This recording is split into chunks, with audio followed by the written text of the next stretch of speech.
தில்ஷுக் நகர். இது எங்கே இருக்குன்னா ஹைதராபாத்தில். அங்கே ஒரு பஸ் ஸ்டாண்ட் பக்கத்தில் ஒரு பெண் நிற்கிறாங்க. 12:30 மணி நைட்டு.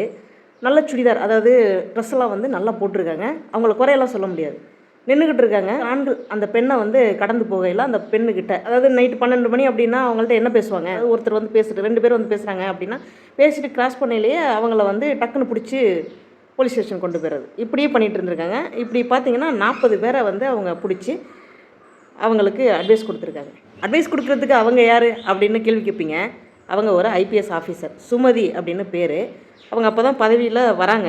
பெண்களுக்கு என்னென்ன மாதிரியான துன்புறுத்தல்கள் இருக்கும் அப்படிங்கிறத நிச்சயமாக அவங்க படிக்கும் பொழுது அவங்க ட்ரைனிங் பீரியட்லலாம் கவனிச்சிருப்பாங்க.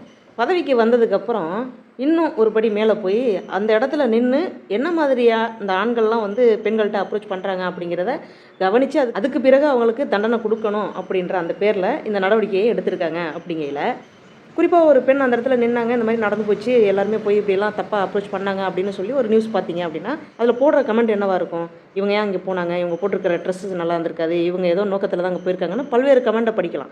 ஆனால் இந்த சுமதி ஐபிஎஸ் அவங்க செஞ்ச இந்த செயலுக்கு கீழே இருக்கக்கூடிய கமெண்ட்லாம் படிக்கிறேன். சூப்பர், கங்க்ராட்ஸ், இப்படி தான் இருக்கணும் அப்படி இப்படின்னு போடுறாங்க. அதுக்கு காரணம் என்னன்னு நினைக்கிறீங்க? ஒரே ஒரு விஷயந்தான், அவங்க படிப்பு. IPS officer.